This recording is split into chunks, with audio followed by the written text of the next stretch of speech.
Salut et bienvenue à l'église Homme Lausanne. Je m'appelle Brandon et j'ai envie de t'accueillir pour la prédication de cette semaine. Profite bien. Ça fait plaisir d'être ici avec vous ce matin. C'est toujours un honneur pour moi de prendre la parole. Donc, je me présente rapidement, je m'appelle Sébastien, j'aime Dieu, Dieu m'aime aussi. Et j'aime aussi Manon, ma femme, qui est ici. Et puis, sinon, moi je suis pas pasteur du tout, je suis architecte. Et puis, par contre, j'aime bien réfléchir, travailler, construire la parole de Dieu. Et du coup, ce matin, on va continuer la série de Saul de Tarse. Qui était là pendant les deux dernières prédications sur ce sujet? Vous avez à lever la main, ouais. Ok, intéressant. Très bien. Du coup, petit rappel quand même, pour les personnes qui n'étaient pas là. Donc, ici à Rome, on fonctionne en série. C'est la première série depuis la fin de l'été. Et le thème, c'est Saul de Tarse, celui qu'on connaît aussi sous le nom de Paul. Et il y a 2 semaines, Cindy a prêché sur la révélation surnaturelle que Paul a eue. En allant sur le chemin de Damas, Jésus s'est révélé à lui. Paul était un persécuteur, il est devenu aveugle pendant 3 jours, et pendant un certain temps, il a été travaillé par Dieu. La semaine dernière, Yves nous a parlé de cette période de silence. En fait, quand on lit la Bible, on lit les versets, les chapitres les uns après les autres comme ça, puis on se dit, bon, bah, il y a ça qui s'est passé, puis ensuite ça, puis ça va vite et tout. Et en fait, pas autant que ça. Paul, il a eu 12 à 15 ans entre le moment où Jésus s'est révélé à lui et le moment où il a été parlé pour la première fois aux églises. On estime une période de 12 à 15 ans de silence, ou en tout cas, on ne sait rien concrètement de sa vie. Et le titre de la dernière prédication de la semaine dernière, c'était « Oser le silence ». Chercher un silence intérieur et extérieur. Donc voilà, Paul part de Damas, part de Jérusalem, il va à Damas, il se convertit, et ensuite il va à Antioche prêcher dans plusieurs églises. Paul, il a écrit une grande partie du Nouveau Testament, et il écrivait des lettres à plusieurs églises dans l'Empire romain. Et aujourd'hui, on va prendre une de ces lettres qu'il a écrite à l'église de Corinthe. Donc Corinthe, pour le contexte, c'était une grande ville commerciale qui avait un grand impact sur l'Empire romain. Et en fait, il y a des chrétiens qui se sont installés là-bas de plusieurs cultures différentes. Intéressant parce que Jésus s'est révélé aux Juifs et aux non-Juifs, et Paul, en étant pharisien et ensuite converti au christianisme, et a été prêché aux non-juifs, qui se trouvaient entre autres à Corinthe. Donc, on va parler du premier livre aux Corinthiens, qui s'appelle 1 Corinthiens. Et c'est intéressant, il est divisé en 5 parties. Donc, c'est dans le Nouveau Testament. Ça parle de division, de sexualité, de nourriture, de rassemblement et de résurrection, en gros. Donc, nous, on va prendre la partie qui nous intéresse le plus, la nourriture. Dans 1 Corinthiens 9, au verset 19 à 23, il est écrit « Car bien que je sois libre à l'égard de tous, je me suis rendu le serviteur de tous, afin de gagner le plus grand nombre. Avec les Juifs, j'ai été comme Juif, afin de gagner les Juifs. Avec ceux qui sont sous la loi, comme sous la loi, quoique je ne sois pas moi-même sous la loi, afin de gagner ceux qui sont sous la loi. Avec ceux qui sont sans loi, comme sans loi, quoique je ne sois point sans la loi de Dieu, étant sous la loi de Christ, afin de gagner ceux qui sont sans loi. J'ai été faible avec les faibles, afin de gagner les faibles. Je me suis fait tout à tous, afin d'en sauver de toute manière quelques-uns. Je faisais tout à cause de l'Évangile, afin d'y avoir part. » Voilà, c'est un passage pas très long, mais assez compliqué quand même. Moi, il m'a fallu quand même plusieurs fois de le relire pour comprendre un petit peu le contexte. J'ai dit qu'on parlait de nourriture, je vous ai un tout petit peu menti, il n'y a pas une seule mention de kebab ou de fondue là-dedans. En fait, ici, on parle surtout de la viande sacrifiée aux idoles.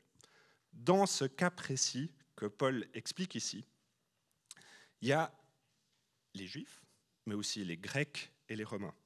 Et les Grecs et les Romains, ils avaient plusieurs dieux. C'était le Panthéon, donc si on veut à Rome, ça rassemblait tous les dieux de l'Empire romain, ou les principaux. Et puis ils avaient plusieurs dieux, puis ils sacrifiaient des animaux, et ensuite ils mangeaient cette viande. Et ça a une importance symbolique énorme. En fait, ce que Paul demande là, c'est de ne pas manger la viande des sacrifices que les Grecs font devant les Grecs. Pas qu'on puisse l'accuser de dire « Ah, mais toi aussi tu adores les idoles et tu adores Jésus en même temps. » Donc c'est pour éviter la confusion.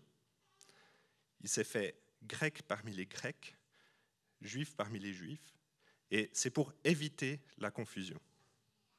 En tant que chrétien, en fait, on prête allégeance à un seul Dieu.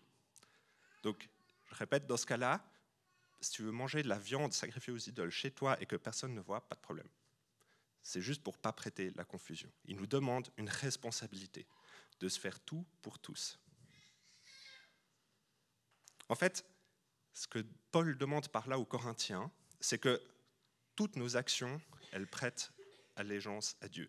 Elles pointent vers Jésus. Et que ce soit notre relation avec les autres qui prime sur notre culture. Se faire tout pour tous. Que notre relation prime sur notre culture. Et moi, je me suis posé la question ce que c'était l'équivalent aujourd'hui de cette viande. 2000 ans plus tard, qu'est-ce que ça veut dire? Quelque chose qu'on peut faire chez nous, mais qui ne doit pas trop prêter à confusion. Et là, je me disais, tiens, c'est intéressant, dans 2 mois, on vote pour le Conseil fédéral, le Conseil national, au niveau fédéral. Et je dis, ah bah tiens, c'est vraiment intéressant. Je pense, si on parle d'une certaine manière trop rapidement de politique, et on se dit trop rapidement, ah mais en tant que chrétien, j'ai voté pour tel parti. Si on n'est pas chrétien, eh ben, je ne vois pas pourquoi on pourrait voter pour un parti différent. Et je vous assure qu'ici, dans cette église, je connais assez de monde pour dire que les gens votent différemment. Et c'est tant mieux. Et c'est bien. Et qu'on continue à le faire. Mais pas que ça soit pour nous le discours chrétien, que le discours chrétien ne justifie pas à 100% notre choix. On peut le faire chez nous, il n'y a pas de problème, c'est très bien. Mais si tu parles de Dieu pour la première fois à quelqu'un et que tu dis tu ne peux pas être chrétien et voter pour tel ou tel parti, à ce moment-là, ça devient de l'idolâtrie. Ok. Dans le contexte juif, ce que Paul dit là, de se faire juif parmi les juifs, grec parmi les grecs, romain parmi les romains, c'est totalement subversif. Ça, c'est hyper provocateur, ça dérange énormément les maîtres de la loi. Ok, donc Paul, pour rappel avant, il persécutait les chrétiens, il exécutait même certains chrétiens. Il allait à la chasse de ceux-ci, parce que selon lui, l'orthodoxie devait être établie. Donc ici, Paul a complètement changé de discours. Les personnes qui est considérées comme impures sont considérées comme pures à nouveau. En fait, il a eu un passage extraordinaire. C'est mon premier point, c'est qu'il est passé de l'orgueil à l'humilité. En fait, avant que Paul se convertisse, il faisait partie d'une élite juive. Et dans ce contexte, justement, les pharisiens considéraient les prostituées, les pauvres, les veuves comme impurs.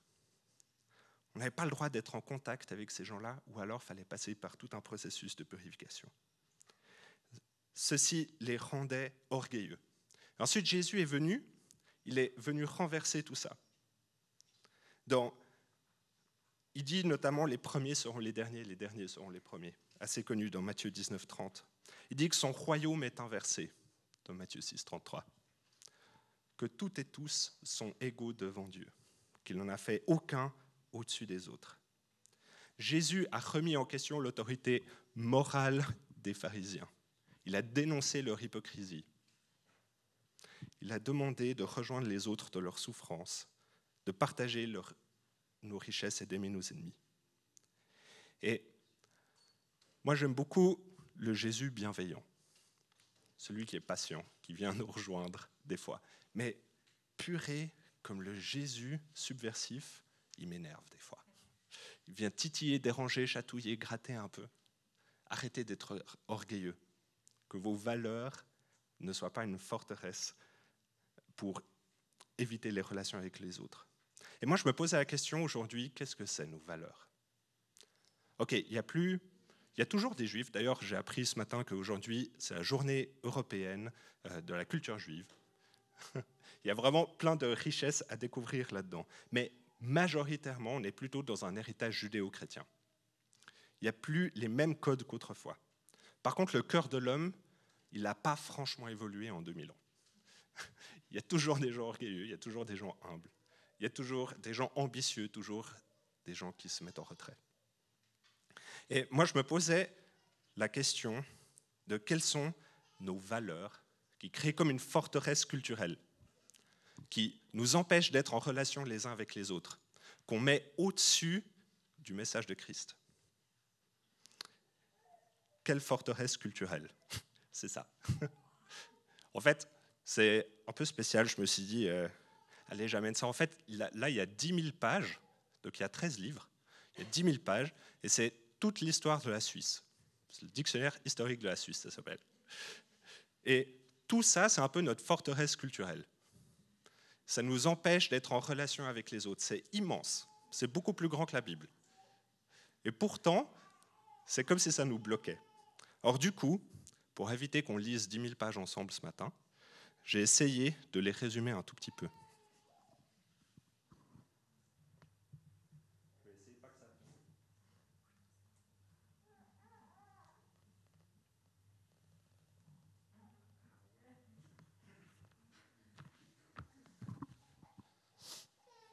Il y a plein de bonnes choses ici. Si on commence par en bas, il y en a plusieurs, mais je trouve intéressant de les creuser. Le travail, ça c'est bien de la culture suisse, tu vois. Mais pourtant, des fois, je veux pas passer plus de temps avec mon ou ma partenaire ou avec mes enfants, parce qu'il faut vraiment que je travaille pour ce projet ce soir. Ça nous empêche d'être en relation. La planification, je veux bien aller aider cet ami qui se sent seul, mais j'ai plus de place dans mon agenda pendant ces 3 prochains mois. La responsabilité individuelle, je veux bien aimer l'étranger, mais il faut qu'il fournisse des efforts pour s'intégrer. La liberté individuelle, je veux bien aimer telle personne, mais j'aime pas son avis sur ma sexualité. Le confort, je veux bien aimer ce gars bruyant, mais par contre, il faut qu'il parle moins fort. L'efficacité, je souhaiterais conseiller à cette personne sur son entreprise, mais elle prend trop de temps à répondre à mes messages. Et ça m'énerve.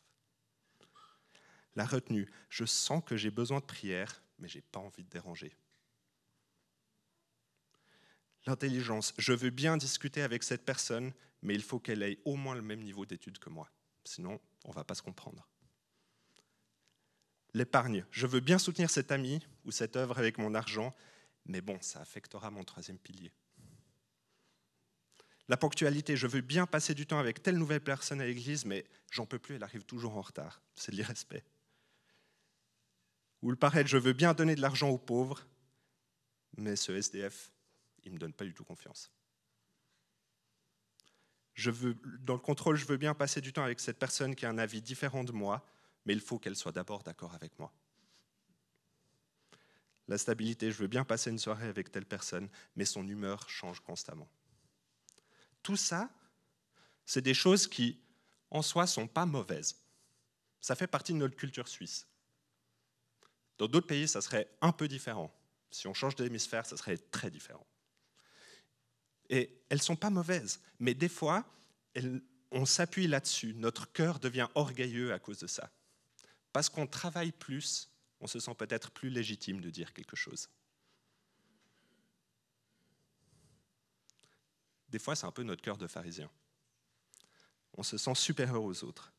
C'est comme si on mettait ces conditions pour rejoindre les gens dans leurs souffrances, dans leurs défis, ou juste dans leurs différences de culture. Ça devient notre fierté.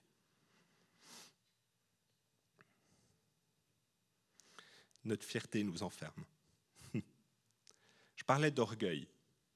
Paul, il est passé d'un être pharisien orgueilleux à quelqu'un qui s'est fait tout pour tous. C'est écrit dans le passage que je viens de lire.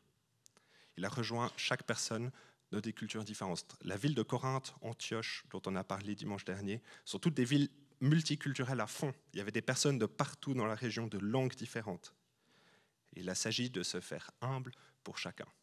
Son orgueil est devenu humilité. C.S. Lewis, qui est un grand apologète chrétien du XXe siècle, il appelle l'orgueil le grand péché. Et il donne une phrase très juste qui, moi, m'a piqué pour savoir si on est orgueilleux. C'est très simple, il dit « Plus on est orgueilleux, plus on déteste ce vice chez les autres. »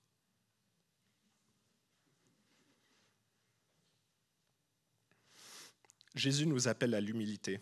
Il dit dans Philippiens 2, 3 à 7, « Ne faites rien par esprit de parti ou par vaine gloire, mais que l'humilité vous fasse regarder les autres comme étant au-dessus de vous-même. Que chacun de vous, au lieu de considérer ses propres intérêts, considère aussi ceux des autres. Ayez en vous les sentiments qui étaient en Jésus-Christ, lequel, existant en forme de Dieu, n'a point regardé comme une proie arrachée d'être égal avec Dieu, mais s'est dépouillé lui-même en prenant une forme de serviteur, en devenant semblable aux hommes. » Je ne sais pas si je me suis trompé, c'est Paul qui dit ça, c'est pas Jésus. Ok. Et du coup, ça ressemble à quoi l'humilité? Moi, je me pose la question des fois. Quel est le fruit de l'humilité? Et de nouveau, C.S. Lewis il donne un exemple excellent. Il l'a décrit comme « Si vous rencontrez un individu vraiment humble, n'imaginez pas qu'il sera de cette humilité onctueuse ou doucereuse qui répète sans cesse qu'elle n'est rien du tout. Il vous apparaîtra probablement jovial, intelligent, prenant un plaisir réel à ce que vous lui racontez. Si vous ne l'aimez vraiment pas, c'est que vous serez sûrement un peu envieux de ceux qu'ils jouissent aussi facilement de la vie.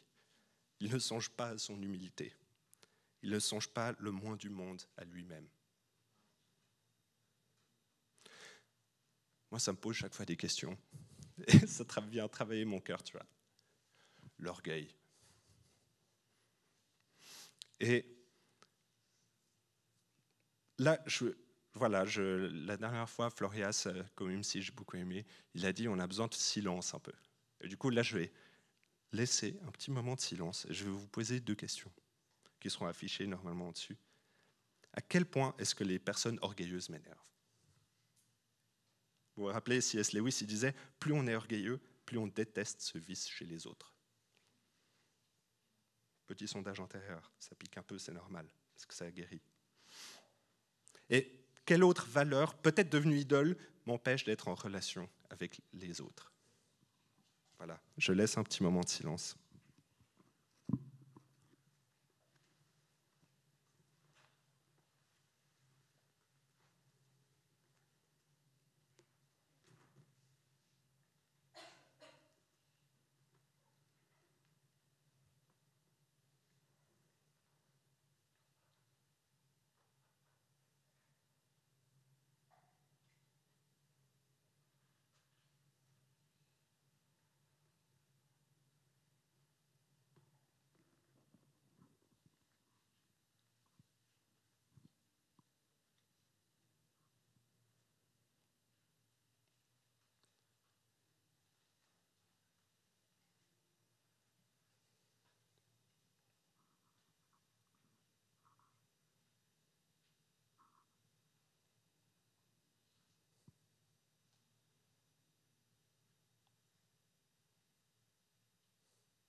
Ok, 2e point, de l'appréhension à la sérénité. Comme j'ai dit avant, Paul, il était dans une position de domination, de persécuteur. Et avec ce message de se faire tout pour tous, de rejoindre chacun, même ceux qui sont considérés comme impurs, ce message est provocateur. En fait, je peux imaginer qu'à sa place, il y avait comme une peur ou une appréhension que les gens qui étaient issus de sa propre culture, de sa propre confession, prennent le pouvoir sur lui. Et du coup, avant qu'ils prennent le pouvoir sur lui, il fallait les tuer. Il était, chaque fois qu'il entendait parler de chrétiens, il était dans une situation d'appréhension. Et pourtant, après, il a retrouvé une place de sérénité dans son cœur. Là, on parle vraiment du cœur. Il a été en prison, il a chanté en prison. Vous imaginez comme il faut être calme et en paix pour ça. Et aujourd'hui, quand j'entends certains discours dans le monde, il y en a qui distillent la peur du prochain, qui voient certains comme une menace. Et selon certains discours, on a besoin de construire encore plus cette forteresse culturelle pour éviter de se faire envahir. Mais pourtant, Jésus, c'est le prince de paix. Il amène la paix pour entrer en contact avec des personnes différentes de nous. Il travaille la réconciliation dans nos cœurs. Jésus nous enseigne le besoin d'être en lien les uns avec les autres. Et que ça participe à un bien commun, ça participe à un meilleur projet pour l'humanité. Il y a un mois, comme ça, j'étais à un mariage. C'était le mariage le plus multiculturel auquel j'ai été. C'était en Suisse. Il y avait une centaine d'invités, on était 3 Suisses et 97 étrangers. Et puis, c'était très intéressant parce que elle venait d'une famille très éduquée de Boston, tous alumni de Harvard, prof d'université. Et lui, réfugié kurde, ancien prisonnier. Ils se sont rencontrés et puis ils sont arrivés en Suisse. Du coup, il y avait une moitié des gens qui étaient super éduqués, internationaux, bien habillés et tout. Et l'autre moitié des gens, 2/3 de ceux-ci étaient en prison quelques années avant. Vous vous rendez compte, le choc culturel énorme. Et je discutais avec quelqu'un là-bas, et son job dans un organisme de l'ONU, c'était de convaincre les gouvernements d'accepter des réfugiés. C'était son job. Il devait faire des papiers pour ça, il rencontrait des chefs de gouvernement pour ça. Et il disait, franchement, c'est chaud. Franchement, c'est chaud de faire en sorte de convaincre les élites pour que des réfugiés climatiques, de guerre, économiques, puissent être acceptés dans les pays. Mais par contre, ce qui marche le mieux, c'est quand les locaux s'y mettent. C'est quand tu as des entités locales qui disent « Ok, en fait, j'ai bien envie de connaître telle personne, qu'elle apprenne un petit peu ma culture, puis moi je pourrais aussi apprendre de la sienne. Peut-être je pourrais apprendre un peu de sa langue, de sa littérature, de sa politique, j'en sais rien. » Mais c'est le contact direct entre les personnes. Quand ça vient par en dessus, par un gouvernement, c'est compliqué. Mais quand on est en lien les uns avec les autres, les personnes s'intègrent beaucoup mieux. Quand c'est directement nous, en tant que personne. Moi, ça me pose des questions des fois, il y a un peu une appréhension, franchement, quand il y a des personnes différentes. Ici, je parle de réfugiés. Il y a plein d'autres différences culturelles qui font qu'on peut avoir des appréhensions. Mais c'est la relation qui amène la sérénité. C'est d'apprendre à connaître l'autre dans son contexte, dans ses convictions, qui nous amène la paix et le calme, avec l'aide du Saint-Esprit. Voilà. Moi, je vous poserai 2 questions par rapport à ça. Quels attributs chez quelqu'un d'autre créent de l'appréhension dans mon cœur en rencontrant quelqu'un? Est-ce que c'est son habillement, son supposé parti politique, sa supposée fortune, j'en sais rien? Et comment est-ce que je pourrais surpasser cette appréhension? Justement, comme je disais, pas forcément un étranger au sens littéral du terme, mais quelqu'un qui a simplement une autre culture que moi. Comment est-ce que je peux surpasser ça? Vous pensez sûrement à quelqu'un, et je vous encourage à entrer en contact les uns avec les autres, de cette personne qui, ça vous gêne un petit peu.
dernière partie.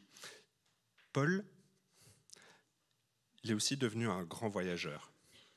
Il a écrit à plusieurs églises différentes, toutes ces lettres, Corinthiens, Galates, Romains, c'était toutes des églises différentes dans lesquelles il a été. Et il écrivait à ses amis. Il a autant accueilli des gens qu'il a été accueilli. De Romains 12 au verset 13, c'est écrit « Pourvoyez aux besoins des saints, exercez de l'hospitalité ». C'est de ça dont j'aimerais parler. Là, j'ai parlé plus de 2 points qui parlaient de la situation du cœur, et puis là, plus de l'action, de la constatation à l'action. Exercer l'hospitalité. Donc de nouveau, dans le contexte juif, les Juifs, les pharisiens, n'avaient pas le droit d'entrer chez les Romains. Ils étaient considérés comme impurs, comme païens. Il y avait une séparation très claire qui se faisait. Et quand Jésus a été guérir les enfants d'un Romain, là c'était énervant, ça n'allait pas du tout pour les Juifs. Et à la fin du passage, Paul il nous dit que tout ça c'est pour gagner des âmes. Je vous rassure, on va en parler, ce sera le message de la semaine prochaine. Mais ici, on va parler du fait d'inviter des gens chez soi, pas seulement physiquement, mais aussi d'ouvrir les gens à notre propre intimité. En fait, l'hospitalité, comme on en parle ici dans Romains 12, 13, c'est dans un contexte pastoral. Donc pastoral, littéralement, ça veut dire berger. En fait, dans l'Antiquité, il y avait plein de bergers qui se répartissaient avec leurs troupeaux, etc. Et puis, selon quoi les troupeaux étaient en mouvement, on se déplaçait, et puis on ne pouvait pas forcément appeler une bergerie réservée et tout ça pour s'installer. Et du coup, l'hospitalité, c'était littéralement dire « Ah, tiens, il y a tel berger qui peut venir chez nous, on va l'accueillir, il va pouvoir se reposer chez nous, et puis on va lui faire à manger, on va faire en sorte qu'il soit au chaud pendant la nuit. » Et c'était le fait d'accueillir l'étranger chez soi, afin qu'il se repose. Donc en fait, il y a comme 2 dimensions à l'hospitalité. D'une part, physique, d'accueillir les gens chez soi, même les gens très différents. L'autre jour, j'étais tellement inspiré par l'exemple de Natania. Je ne sais pas si vous connaissez Natania, je ne sais pas si elle est ici ce matin, mais vous savez, elle ne dit pas grand-chose, elle fait très bien ce qu'elle fait à l'église, elle est engagée, mais elle a aussi choisi de laisser son appartement pour des réfugiés ukrainiens et de choisir de retourner chez ses parents juste pendant une période, rien que pour ça. Ça, c'est de l'hospitalité qui m'inspire, tu vois. C'est ouf. Et pourtant, elle ne va pas vous le raconter comme ça. Elle a cette humilité. Donc, il y a cette dimension de l'accueil physique. Mais il y a aussi cette dimension de faire de la place pour le poids des autres. Vous imaginez ces bergers qui arrivent, qui sont avec leur gros sac, avec tout leur matériel qui arrive chez d'autres personnes qui posent leur sac, qui sont fatiguées de leur journée sous le soleil. Est-ce que dans mon cœur, j'ai la place pour le poids des autres, pour leur passé, pour ce qui les fatigue, pour ce qui les pèse? Vous savez, des fois, il y a cette expression, ça m'est arrivé quelquefois, vous rencontrez quelqu'un et vous vous sentez tellement bien avec cette personne et vous dites « Ah, je me sens comme à la maison avec toi ». Comme s'il y avait une connexion profonde où vous êtes là, je me sens bien. Et je crois, en tant que chrétien, des fois, on est un petit peu fier. On a envie de dire que quelqu'un nous partage un fardeau, on a envie de dire « Non, mais t'inquiète, ça va aller, frère ». Et en fait, des fois, je crois qu'on doit beaucoup travailler notre capacité d'écoute. La semaine dernière, Yves parlait du silence. Et il y a une phrase de Jacques-Benoît Rauscher, qui est un prêtre dominicain de Fribourg. Il disait « Notre capacité d'écoute dépend fortement de notre silence intérieur. » Notre capacité d'écoute dépend fortement de notre silence intérieur. Je vous renvoie au message de Yves pour plus approfondir ça. Mais l'écoute, c'est une capacité chrétienne, les amis. Est-ce qu'on arrive à s'intéresser aux gens, à comprendre dans quelle situation ils sont? Ça, c'est un travail d'hospitalité immense, qui fait du bien, qui nous allège notre cœur. Du coup, je vous poserai ces 2 questions. Qui est-ce que je pourrais inviter chez moi prochainement? Est-ce qu'il y a de la place dans mon cœur pour ces personnes-là?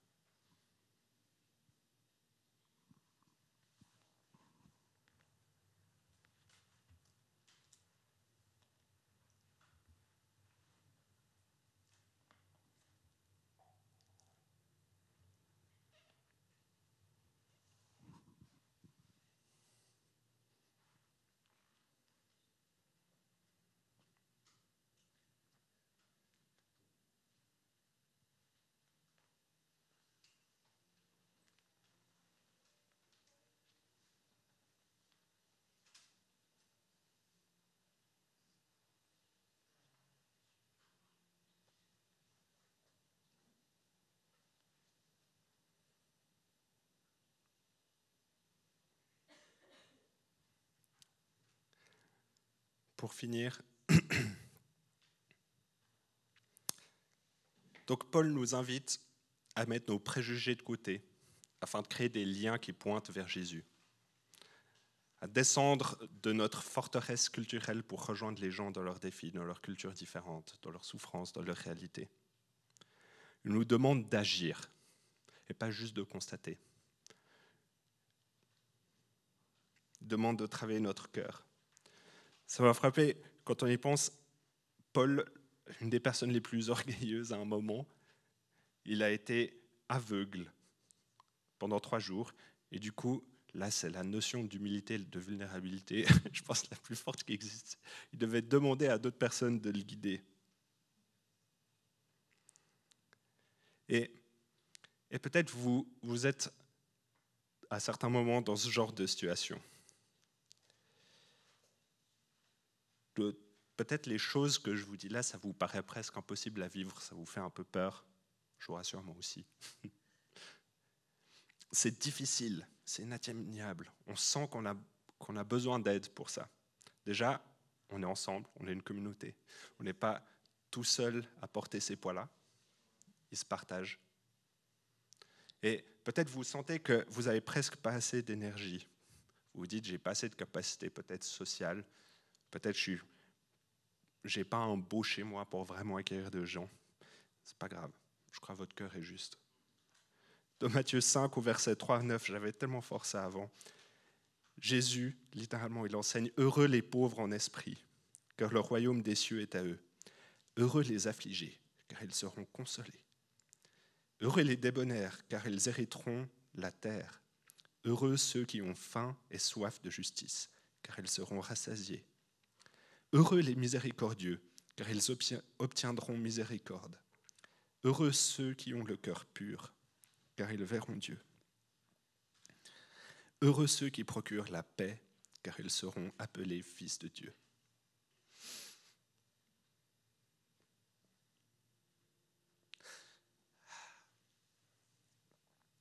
Je ne sais pas vous, mais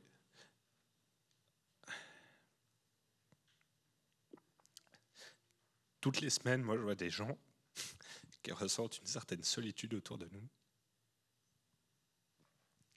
Et puis, des fois, juste de s'asseoir un quart d'heure avec un alcoolique dans la rue, ça a peut-être plus de valeur que de lui donner 2 balles. Et qu'on puisse se faire tout pour tous. Et je crois aussi le Saint-Esprit est avec nous. Il nous soutient. Les fruits de l'Esprit, c'est écrit dans Galates 5, 22. Le fruit de l'Esprit, c'est l'amour, la joie, la paix, la patience, la bonté, la bénignité, la fidélité, la douceur, la tempérance. Et sachez que l'Esprit est avec vous, qu'il porte ces fruits-là dans vos cœurs. Je vais prier pour finir ce moment.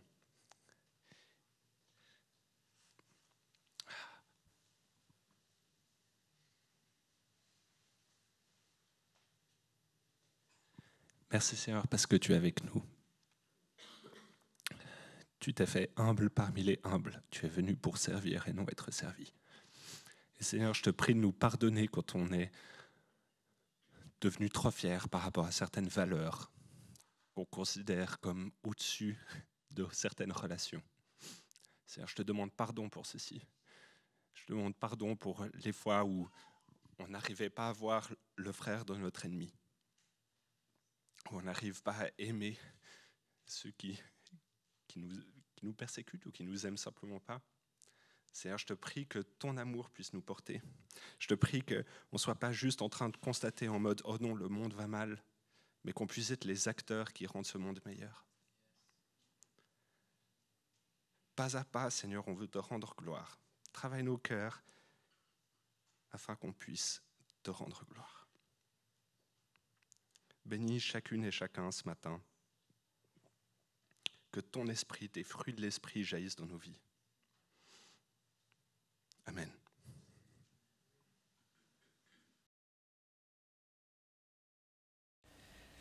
Et merci d'avoir passé ce temps avec nous. J'espère que tu as bien profité de ce temps de prédication. Si tu aimerais plus d'informations sur notre Église, tu peux nous retrouver sur les réseaux sociaux ou bien sur notre site internet églisehome.com. Je te souhaite une très bonne semaine et à bientôt.